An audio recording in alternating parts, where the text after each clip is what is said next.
Amakuru Now TV, we are to give you update. Twongeye kubasuhuza ko nzo mudukurikira ku mujyi wa YouTube rekanizere ko mumeze neza cyane tukaba tubaha ikaze ku makuru yagezweho kuri ino tariki ya 10 z'ukwezi kwa karindwi 2026 muri studio muri kumwe na Fizera Silva aho rero amakuru yacu agiye kwibanda kuri zino ngingo z'ingenzi zikurikira. Muri aya makuru turaza kuba twagaruka ku makuru ari kugenda agarukaho nyuma y'aho igihugu cy'u Rwanda cyagiranye amasezerano n'igihugu cya Repubulika ya Demokarasi ya Kongo, aho rero ku ruhande rw'u Rwanda barusabye ko arwakuraho ingamba z'ubwirinzi rwashyizeho, hanyuma ku ruhande rwa Repubulika ya Demokarasi ya Kongo naryo ikaba yasenya umutwe wa FDLR. Igihugu cy'u Rwanda cyakomeje kigaragaza ko n'umutwe w'iterabwoba ukora mu mashyamba ya Kongo uteje inkeke ku mutekano w'igihugu cy'u Rwanda. Hanyuma rero turaza kuba twagaruka kuri ano magambo ari kugarukwaho cyane, akari amagambo yatangajwe n'umuntu ukomeye mu gihugu cy'u Rwanda avuga ko gusenya FDLR bisaba gusenya igisirikare cyose cya Repubulika ya Demokarasi ya Kongo aricyo FARDC. Aho rero turaza kugaruka kuri uyu muntu wabitangaje ndetse n'impamvu yatumye ano magambo yongera agarukwaho n'ibitangazamakuru bitari bikeya. Hanyuma rero turaza kuba twabibagezaho mu buryo burambuye, icyo usabwa no gukurikira no makuru paka ageze ku musozo. Muri aya makuru kare turaza kuba twabagezaho inkuru ituruka mu karere ka Kamonyi, aho rero habonetse umurambo w'umwana w'umusore. Umusore rero wari ufite imyaka 31 y'amavuko akaba yabonetse amanitse mu giti. Uraza kuba wamenya byinshi bigiye bitandukanye impamvu yatumye agaragara mu giti yimanitse, ndetse tunarebera hamwe aho bino bintu byabereye ndetse n'icyo ubuyobozi bwaho bwatangaje kuri ino nkuru. Uraza kuba wagira byinshi rero umenya kuri ino nkuru, wenuze kuba wajya kure. Muri aya makuru kandi turaza kuba twabagezaho umuyobozi w'ishuri akubiswe ikintu ku mutwe bamusiga ari interebo mu bakimukozeho, bari bazi ko amaze kumwica ariko ntago yagashizemo umwuka. Muri aya makuru turaza kuba atwagira byinshi tugarukaho, tumenye uno muyobozi ikigo cy'amashuri yayoboraga, ndetse tuze no kuba twamenya icyo ubuyobozi buvuga kuri uru rugomo rwakorewe uno muyobozi w'ikigo cy'amashuri.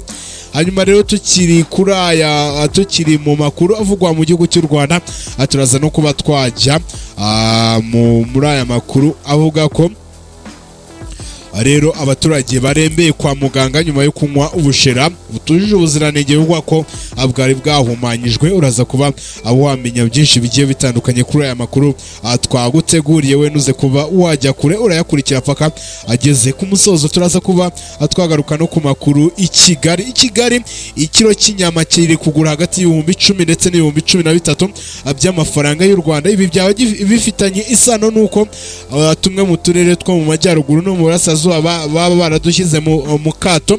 Uraza kuba wabimenyera muri aya makuru mu buryo burambuye, wenuze kuba wajya kure. Turaza kuba twabibagezaho mu buryo burambuye. Turaza kuba twabagezaho ibyavuye mu nama rero ya OTAN. Donald Trump yagize ikintu atangaza gikomeye yaba ku ntambara y'Uburusiya na Ukraine ndetse na Iran ndetse na Leta Zunze za Amerika na Israel. Kuri ubu rero mu makuru yashize twari twababwiye ko perezida w'igihugu cya Ukraine bamwita Zelensky yari yasabye Donald Trump ko yahabwa uburenganzira bwo gukora intwaro cyangwa se gukora za misile zishinzwe gusenya cyangwa se gupfubya ibisasu. Rero misile igihugu cy'Uburusiya gikomeje kuba cyarasa muri Ukraine zizwi ku izina rya ballistic missile, aho rero igihugu cya Ukraine cyo cyasabaga uburenganzira ko cyakora indi misile ishinzwe kurwanya misile ya ballistic missile, bakabaha uburenganzira bwo kuba bakora misile zo mu bwoko bwa Patriot. Rero Donald Trump akaba yatanze igisubizo rero kubyo Zelensky yari yasabye. Uraza kuba wamenya icyo Trump yasubije Zelensky muri aya makuru mu buryo burambuye, wenuze kuba wajya kure. Kandi muri aya makuru turaza kuba twababwira ko uwo bita n'umuperezida w'igihugu cy'Ubufaransa bamwita Emmanuel Macron yarusimbutse ubwo yari yakoreye urugendo muri Syria. Uraza kuba wamenya ibitero yari yagabweho hanyuma birangira arusimbutse.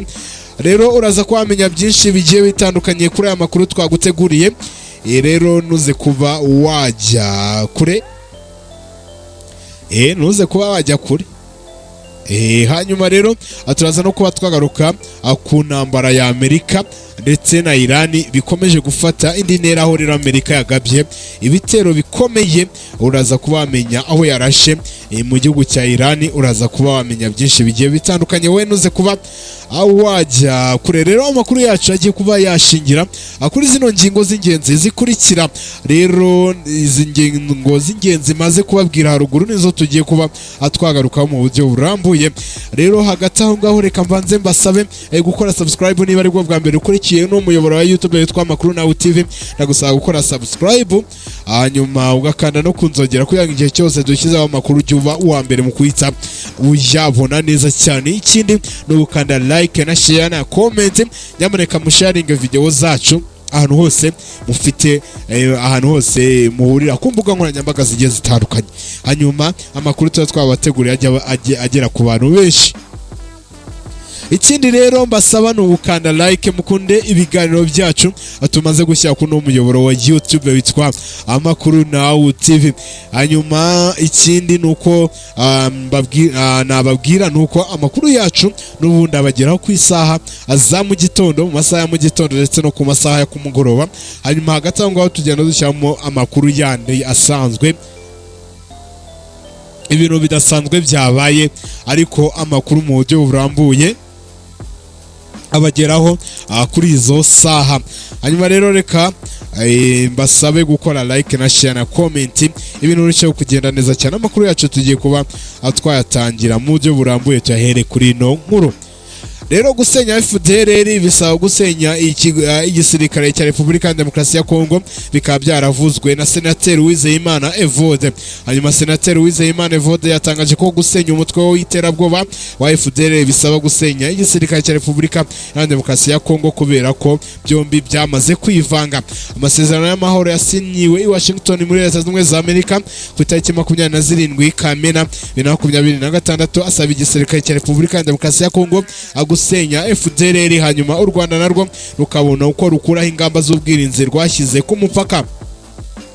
Nubwo hashize umwaka aya masezerano yasinwe, ingabo za Repubulika ya Demokarasi ya Kongo ntizigeze zisenya umutwe wa FDLR, ahubwo byongeye imbaraga mu bufatanye, aho bamwe mu basesenguzi bahamya ko bimeze nk'igisirikare kimwe. Mu kiganiro rero Senateri Evode Uwizeyimana yahaye itangazamakuru cy'igihugu cy'u Rwanda RBA yagaragaje ko gusenya FDLR bidashoboka keretse mu gihe bahasenywe igisirikare cya Repubulika ya Demokarasi ya Kongo bakagisenya cyose. Ibintu ahamya ko bidashoboka kuba basenya FDLR cyangwa se kuba bafata FDLR bakayivangura na FARDC. Mu magambo yagize ati FDLR muri FARDC, nakubwiye ko gusenya FDLR bisaba gusenya FARDC yose, hanyuma gusaba leta ya Kongo ngo isenye igisirikare cyayo ni rero ntabikunda. Nibwira ko nabwo aba bantu basaba ibidashoboka cyane. Senateri Uwizeyimana yavuze ko niba FDLR idashobora gusenwa, u Rwanda rudakwiye gukuraho ingamba z'ubwirinzi rwashyizeho, kuko kuzikuraho byaba ari icyemezo kirenze ubwiyahuzi. U Rwanda rwari rumeze nk'urwiyahuye ruramutse rukuyeho ingamba z'ubwirinzi nk'uko amasezerano y'i Washington abivuga. Umunyapolitike yagaragaje ko amahitamo u Rwanda rukwiye kugira mu gihe FDLR itarasenwa ari ugugumishaho ingamba z'ubwirinzi, kuko kuzikuraho byarugiraho ingaruka nyinshi kurusha ibihano bakomeza guhabwa. Umuvugizi w'ingabo z'u Rwanda mwita Brigadier General Patrick Karuretwa yasobanuye ko ingamba z'ubwirinzi ari icyemezo cyafashwe kubera isomo igihugu cy'u Rwanda cyakuye ku bitero by'abacengezi byaturukaga muri Repubulika ya Demokarasi ya Kongo bakaza mu Rwanda guhungabanya umutekano, kandi ko zigenda zihinduka bitewe n'uko ibibazo bigenda bihindagurika. Ubwo niyo mpamvu rero ingamba z'ubwirinzi zo zigomba kugumaho.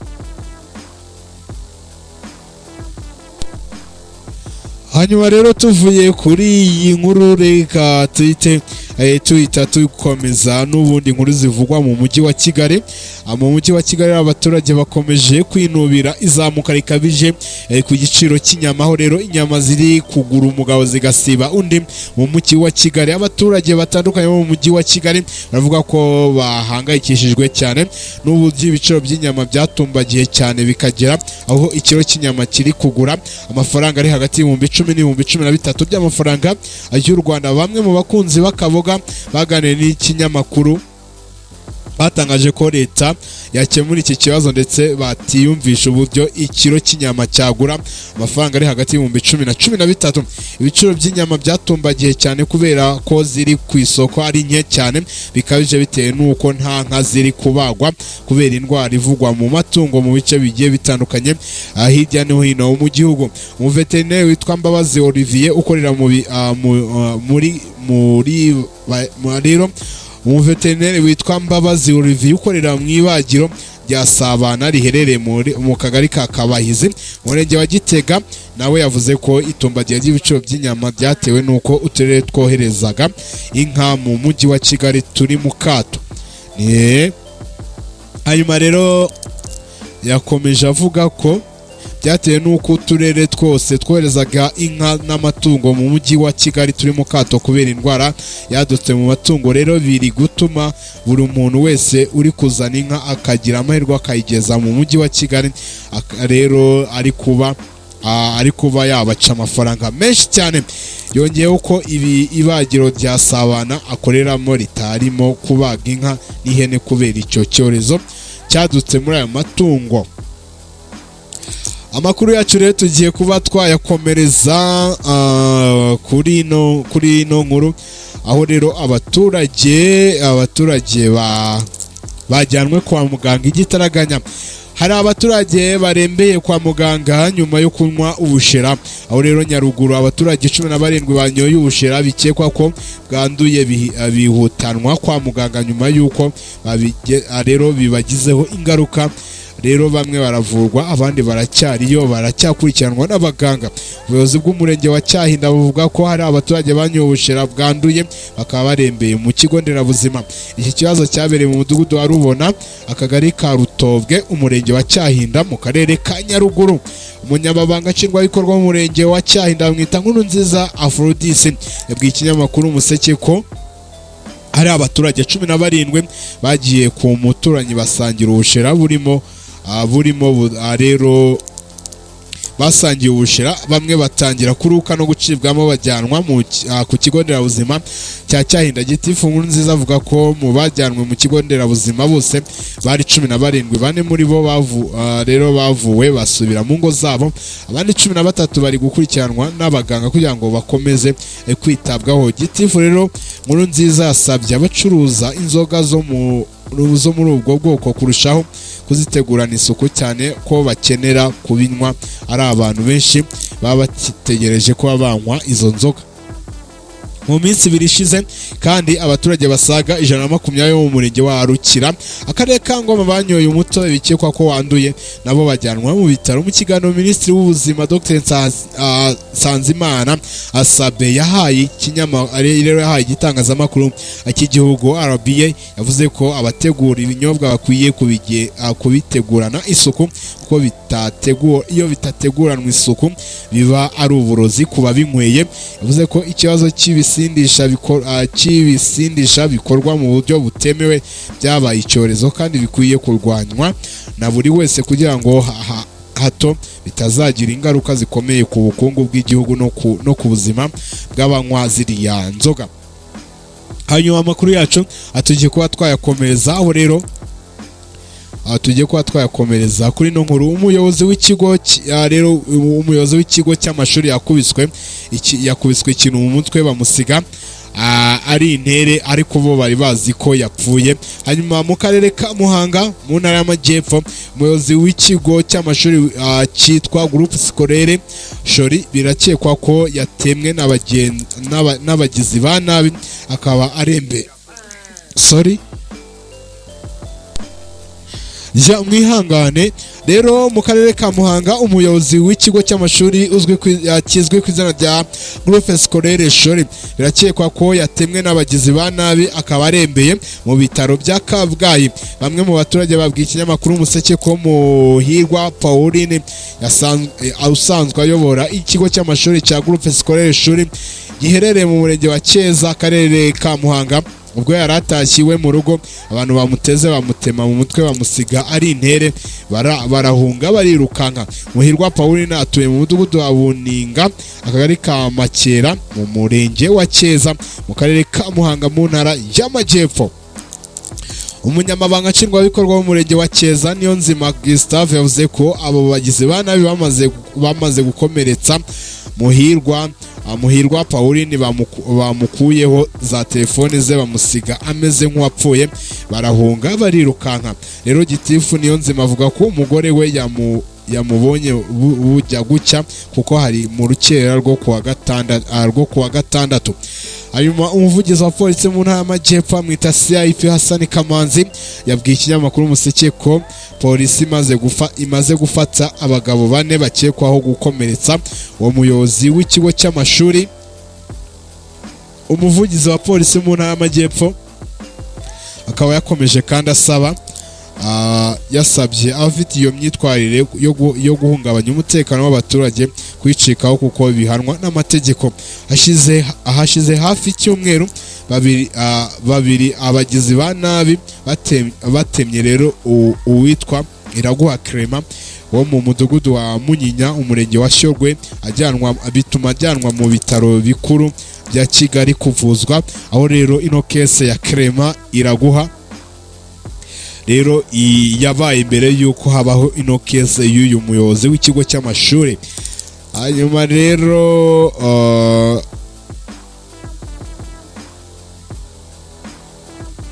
uyu nguyu Clement we bakimara kumutema we akaba yaratwawe telefone n'inkweto hamwe n'amafaranga. Rero amakuru yacu tugiye kuyakomeza mu karere ka Kamonyi n'ubundi ni mu Majyepfo. Habonetse umurambo w'umwana umusore witwa Iradukunda Souvenir ufite imyaka 31 y'amavuko wo mu karere ka Kamonyi. Abaturanyi be bamusanze amanitse mu giti yapfuye birakekwa ko yaba yiyambuye ubuzima. Byabereye mu mudugudu wa Kinyinya akagari ka Murambi umurenge wa Rukoma biba ku itariki 7 Nyakanga 2026. Abaturanyi bavuga ko bageze kwa nyakwigendera mu gitondo bakinguye basanga ari mu nzu amanitse mu mugozi yamaze gupfa. Rero umunyamabanga nshingwabikorwa w'umurenge wa Rukoma nako Mandela Innocent yahamirije ikinyamakuru Umuseke ko rero uyu mwana w'umusore muto witwa Iradukunda Souvenir yiyahuye. Avuga ko bakimara guhabwa raporo y'uko bikekwa ko yiyahuye batabaje inzego z'ubuyobozi ndetse harimo n'iz'umutekano. Gitifu rero Mandela avuga ko andi makuru arenze kuri ayo ashobora gutangwa n'inzego z'ubugenzacyaha kuko ari rwo rufite mu nshingano zarwo kugenza ibyaha. Biteganyijwe ko nyuma yo gukora iperereza ry'ibanze umurambo wa nyakwigendera woherejwe mu bitaro bya Remera Rukoma kugira ngo ukorerwe isuzumwa. Hanyuma rero tuvuye kuri ino nkuru rero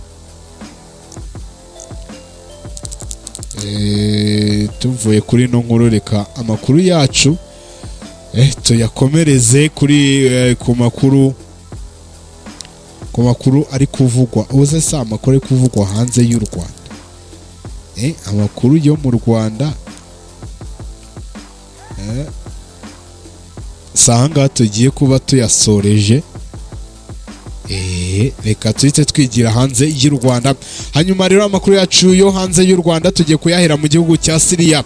Ibisasu byaturikiye hafi ya hoteli icumbitsemo perezida w'igihugu cy'Ubufaransa Emmanuel Macron. Amakuru atangazwa n'ibinyamakuru bitandukanye avuga ko urugendo rwa perezida w'Ubufaransa Emmanuel Macron muri Syria rwakomwe mu nkokora n'iturika ryumvikanye hafi ya hoteli yaracumbitsemo. habayeho ibiturika bikomeye nibura bibiri mu murwa mukuru wa Syria na Damas nyuma y'amasaha make perezida w'Ubufaransa Emmanuel Macron ageze mu ruzinduko rw'iminsi ibiri rudasanzwe. Ibyo bisasu byaturikiye hafi ya hoteli Macron yaracumbitsemo. Ababonye ibyabaye bavuga ko babonye umwotsi mwinshi uzamuka mu kirere ndetse imodoka zitwara abarwayi zihutira kugera aho byabereye. Mu gihe amakuru y'iturika yari amaze kumenyekana, televiziyo y'igihugu ya Syria bayita Syrian TV yatangaje ko perezida Ahmed al-Shara yari amaze kwakira Emmanuel Macron ku ngoro y'umukuru w'igihugu cya Syria. Ubufaransa bwatangaje ko umutekano wa perezida rero Ubufaransa bwatangaje ko umutekano wa perezida wayo ariwe bita Emmanuel Macron nta kibazo wagize cyangwa se nta kibazo perezida Macron yagize. Abashinzwe umutekano babwiye ikinyamakuru BBC ko ibisasu byari byashyizwe mu kintu bateramo imyanda cyangwa bashyiramo imyanda ndetse no muri bisi itarimo abantu bikaba byaturitse nyuma y'uko Macron n'intumwa zamuherekeje bari bamaze kuva kuri hoteli berekeza ku ngoro y'umukuru w'igihugu. Abantu batandukanye barimo n'abapolisi bakomeretse muri ibyo bitero cyangwa bakomerekeye muri ibyo bitero. Abayobozi b'Ubufaransa bavuze ko uruzinduko rwa Macron rugikomeje uko rwari ruteganyijwe nubwo habayeho ibyo bikorwa by'urugomo. Ibi byabaye nyuma y'icyumweru kimwe gusa habaye ikindi gisasu cyaturikiye i Damas cyahitanye abantu barenga 9. Macron abaye umuyobozi wa mbere ukomeye wo mu bihugu by'uburengerazuba usuye igihugu cya Syria nyuma y'isenyuka ry'ubutegetsi bw'umuryango wa Assad muri 2024. Mu mateka Ubufaransa bwigeze kuyobora Syria mu izina ry'umuryango w'amahanga League of Nations mu gihe cy'imyaka y'intambara ebyiri z'isi hagati y'intambara ya mbere n'iya kabiri y'isi.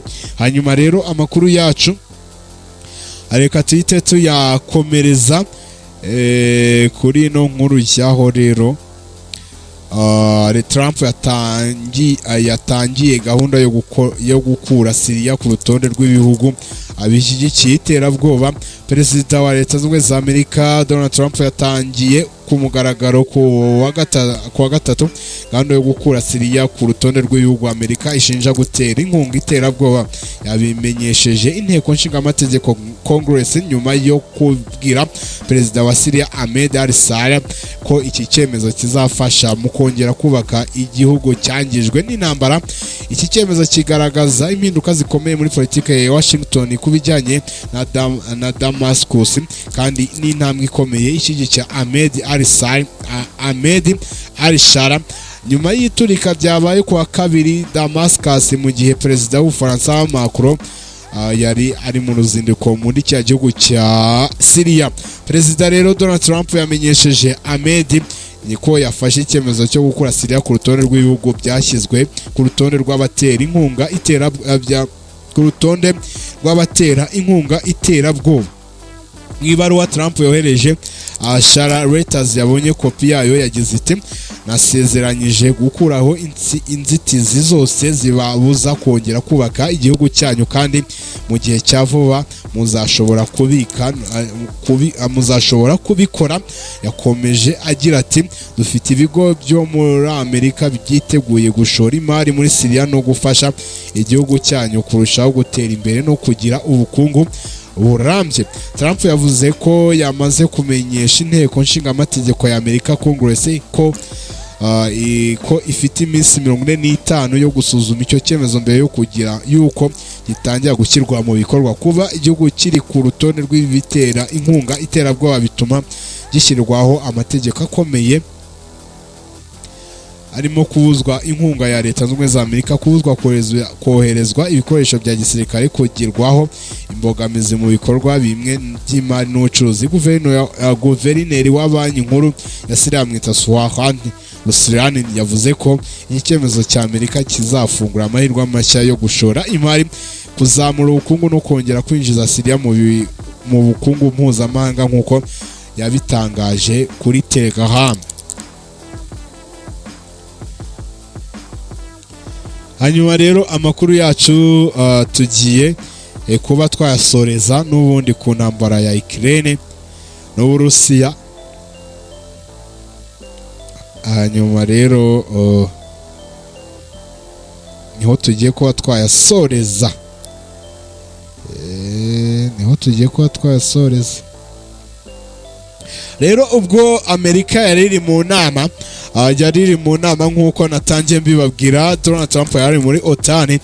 Rero uwo bita Zelensky yari yatanze icyifuzo cy'uko rero leta z'ubumwe za Amerika yaha uruhushya Ukraine kuba yatangira gukora ibisasu bishinzwe kujya bipfubya ibisasu bya Uburusiya bukomeje kujya burasa kuri Ukraine, ubwo iza misile zo mu bwoko bwa ballistic missile. aho rero Ukraine asabaga Trump ko yabaho uburenganzira bwo gukora icyo bita Patriot missile zishinzwe rero kuba zakifashishwa mu gupfubya ibimisire nuza igihugu cy'Uburusiya gikomeje kusuka mu gihugu cya Ukraine mu murwa mukuru wa Kiev.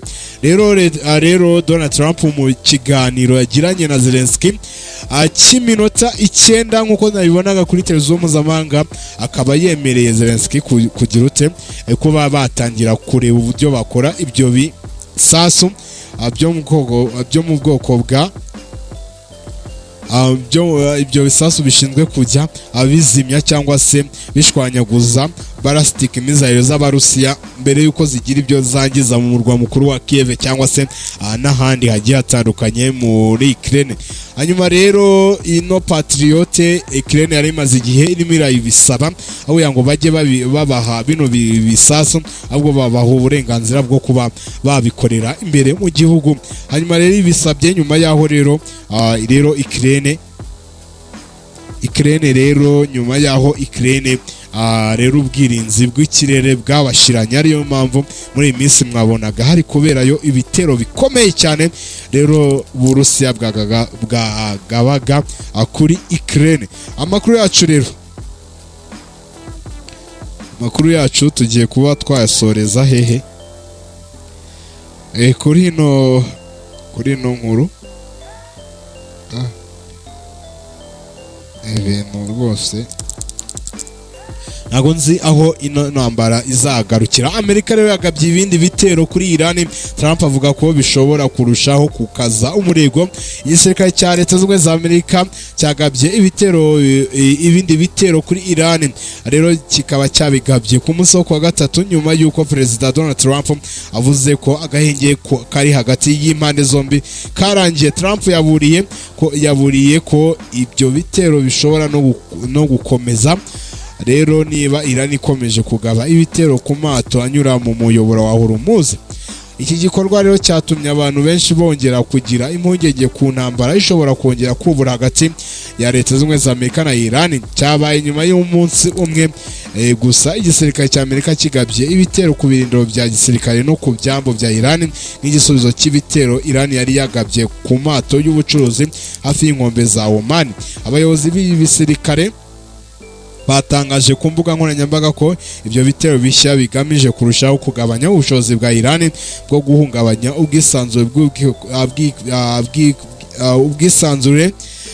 bw'ubwikorezi bwo mu nyanja muri uwo muyoboro unyuramo hafi 1/5 cy'ubucuruzi bw'isi bwa peteroli na gaze. Mbere yuko intambara itangira ku itariki 28 Gashyantare 2026 ubwo Amerika na Israel bagabaga ibitero kuri Iran biza no guhitana umuyobozi mukuru w'ikirenga wa Iran Ali Khamenei bari no mu gihe cyo kumuherekeza. Ibinyamakuru bya leta z'ubumwe za rero ibinyamakuru bya leta ya Iran nako byatangaje ko habaye biturika ahantu hatandukanye harimo Bushehr ahari uruganda rukora ingufu za nucleaire ndetse no mu miji yo ku byambo nka Chabahaka, Konarake, Badare, Ambasari na Sirike. Nyuma yo kuva mu nama ya NATO yabereye Ankara muri Turukiya, Trump yashyize ku rubuga rwe nkoranyambaga amashusho avuga ko agaragaza ibisasu biri guturika muri Iran, anongera kuyihanangiriza ati iki ni igisubizo cy'ibisasu Iran yarashe ku mato, ejo nibongera kubikora bizaba bibi cyane kurushaho. Mbere yaho rero kuri uwo munsi Trump yari yavuze ko ibyo bitero by'impande zombi bitazavamo intambara y'igihe kirekire. Yagize ati ikintu cyose kizabaho kizaba vuba cyane, ariko anongera ko Amerika ishobora kurangiza burundu icyo yatangiye. Trump yongeye no gutera ubwoba Iran avuga ko ishobora kwibasira ibikorwa ishobora kwiba ibisasu Amerika iri kurasa muri Iran bishobora kuza kwibasira ibikorwa remezo by'abaturage birimo amashanyarazi n'inganda zitunganya amazi yo kunywa ndetse ikigarurira ikirwa cya Kiyanga anyura hafi 90% bya peteroli Iran yohereza hanze. Ngayo nguko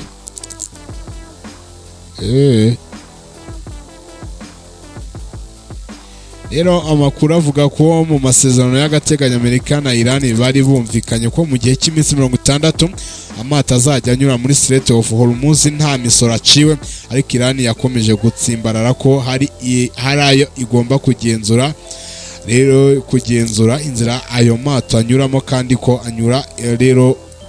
ko nyuma izatangira kuyaca n'amafaranga yo kunyura aho ngaho. Amerika n'ibihugu byinshi Amerika n'ibindi bihugu byinshi byo mu kigobe cy'Abarabu byavuze ko batazemera ko Iran ishyiraho ayo mafaranga. Ahandi rero perezida wa Iran amwita Masoud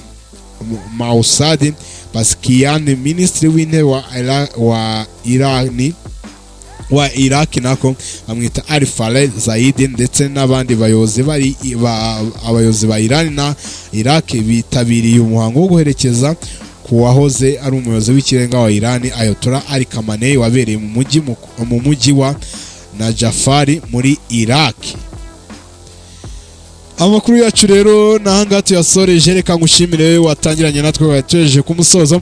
Ndisangwa amakuru mu masaha ari imbere hagati aho mukomeze munogerwe n'ibindi biganiro twabateguriye twamaze no gushyira ku muyoboro wa YouTube channel witwa Amakuru Now TV. Muri studio mwari muri kumwe na Fiston Silva, mwibutsa ko niba ari bwa mbere ukurikirana amakuru ndagusaba gukora subscribe, ugakanda like na share na comment, hanyuma cyane mukande subscribe, mukande no kunzogera, hanyuma mukore na share kuri zino nkuru tumaze kuba twaramaze gushyira kuri YouTube channel yitwa Amakuru Now TV. Hanyuma rero indi sangwa y'amakuru mu masaha ari imbere hagati aho mukomeze munogerwe n'ibindi biganiro. Bibutsa ko amakuru yacu tuyabagezaho mu masaha mu gitondo no masaha ya kumugoroba, ubwo ngubwo n'ujye ushaka gukurikira amakuru yacu ujye ujyaho ayo masaha. Hagati aho turi gushyiraho izindi nkuru zigiye zitandukanye. Ubwo rero indi sangwa y'amakuru mu masaha ari imbere hagati aho mukomeze munogerwe n'ibindi biganiro. Rero Amakuru Now TV yamaze gushyira ku muyoboro wa YouTube. Muri studio mwari muri kumwe na Fiston Silva, ndi kumwe n'itsinda rya Fiston Big Entertainment abamfashije gukusanya no makuru, abamfashije kubanga bw'ibyuma ndetse n'abari bumfashe kujya floatinga. Mukomeze mugire ibihe byiza, bye bye. Amakuru Now TV, we are to give you update.